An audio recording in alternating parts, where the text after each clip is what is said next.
నమస్తే అండి, నేను డాక్టర్ కిరణ్ యామ్సాని.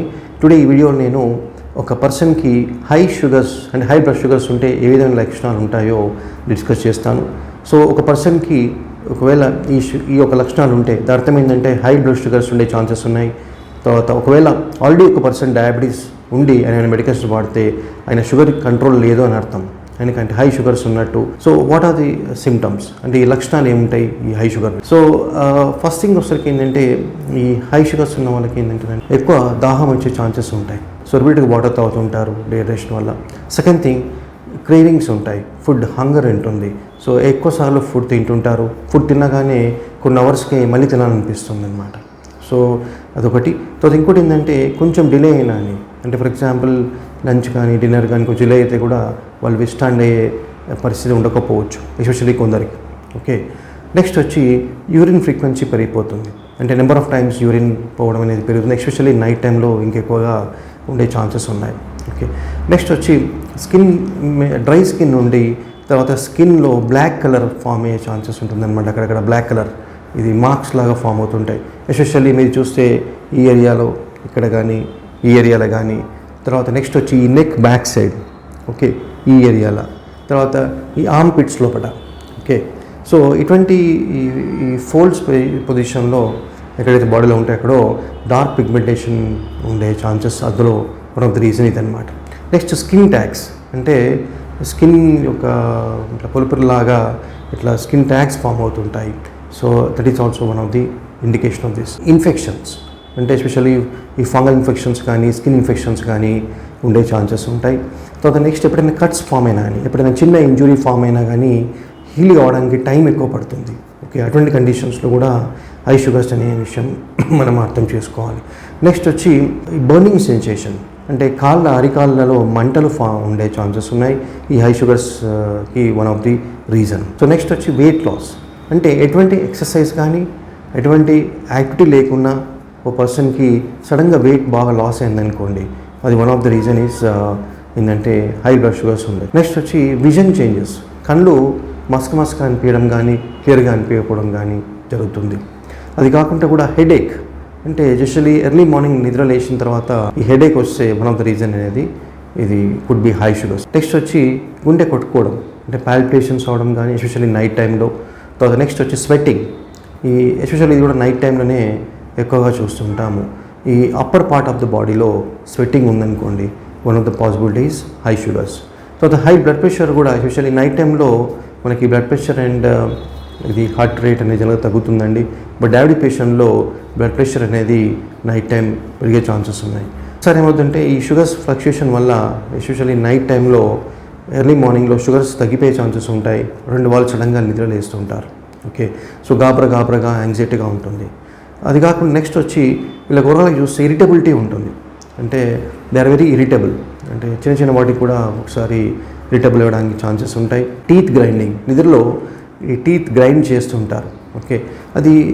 తర్వాత నెక్స్ట్ స్లీప్ ఇష్యూస్ అండి, నిద్ర సరిగా పట్టకపోవడం, అంటే ఎంత ట్రై చేసినా అని నిద్ర సరిగా పట్టకపోవడం, నిద్ర పైన డిస్టర్బ్ స్లీప్ ఉండడము, తర్వాత నిద్ర మధ్యలో రిపీటెడ్గా రాత్రి లేవడం, లేచి యూరిన్ ఫ్రీక్వెంట్గా వెళ్ళడము. సో నెక్స్ట్ వచ్చి మూడ్ స్వింగ్స్, అంటే ఒకసారి హ్యాపీగా ఉండడము, సడన్గా ఒకసారి డిప్రెషన్ అవ్వడము, తర్వాత ఇరిటబుల్గా ఉంటారు.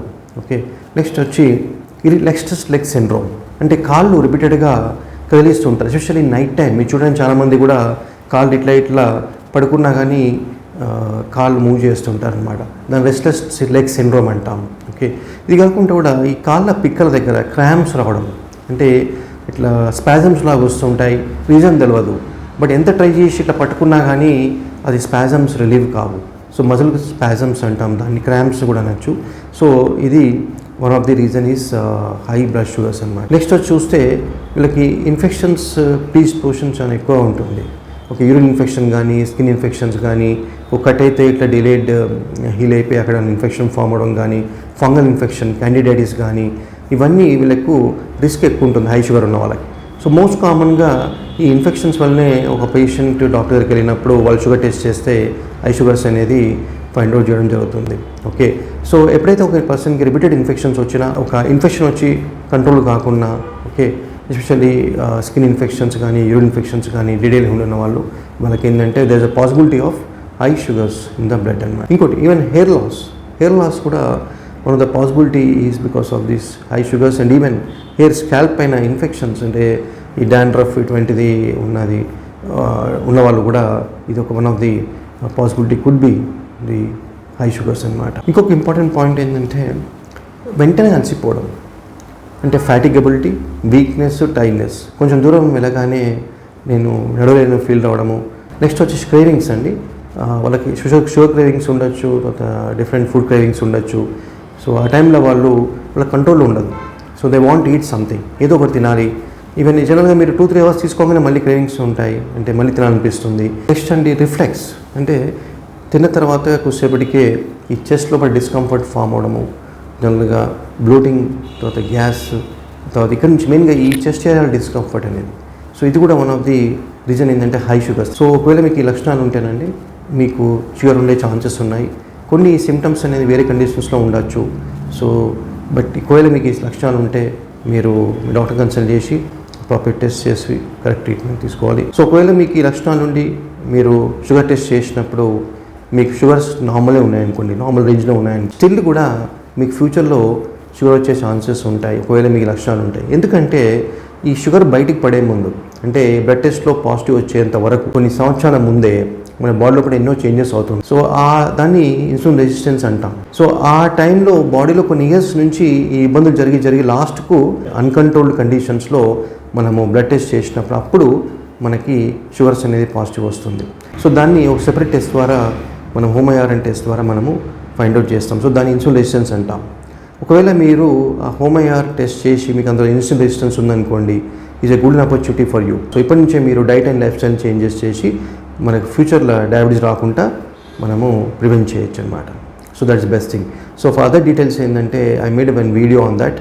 మీరు you can watch my video. So దానివల్ల it helpful for you. Okay.